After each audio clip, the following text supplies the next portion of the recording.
বিশ্বনবী ফাতেমারে বললেন, ফাতেমা, আলী কোথায়? ফাতেমা বলল, আপনার জামাই আলী আমার সাথে ঝগড়া করে বাইরে গেছে। বিশ্বনবীর চেহারাটা আগুনের গোলার মতো লাল হয়ে গেল। বিশ্বনবী ডেকে বললেন, ফাতেমা, তুমি বিশ্বনবীর মেয়ে হতে পারো, কিন্তু আলী তোমার স্বামী। আলী যদি তোমার উপর নাখোশ থাকে, জান্নাতের দরজা তোমার জন্য খুলবে না। কোথায় গেছে আলী, কোথায়?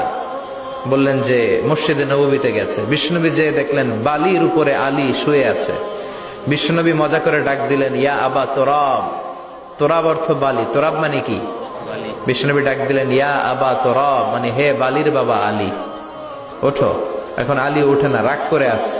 বিশ্বনবী এদিক দিয়ে তাকায়, আলী ওইদিকে তাকায়। বিশ্বনবী ওদিকে আসলে আলী এদিকে তাকায়। মনে মনে করে এতক্ষণ আপনার মাইয়াই গুতাইছে, এখন আপনি গুতাইতেছেন। বিশ্বনবী যাই বললো, আলী রাগ করো না, ওঠো, তুমি আমার চাচাতো ভাই, আমার ঘরেই তো তুমি মানুষ হয়েছো।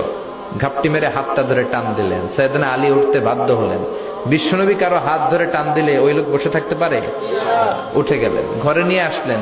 নিয়ে এসে বিশ্বনবী খাটের মাঝখানে শুইলেন। ডান দিকে শোয়ালেন আলীকে, বাম দিকে শোয়ালেন ফাতেমাকে।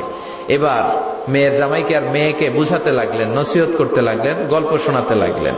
কি রোমান্টিক শ্বশুর! এরকম রোমান্টিক শ্বশুর পৃথিবীতে দ্বিতীয়টা খুঁজে পাওয়া যাবে? সুবহানাল্লাহ পড়েন। বিশ্বনবীর কাজই ছিল ঝগড়া লাগলে এরকম মিলায়া দেওয়া। কি করা? মিলায়া দিবেন।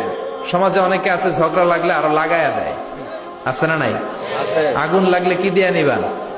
পানি ডালতে হয়, অনেকে তেল ডালে। কি ডালে? তো আগুন আরো জ্বলে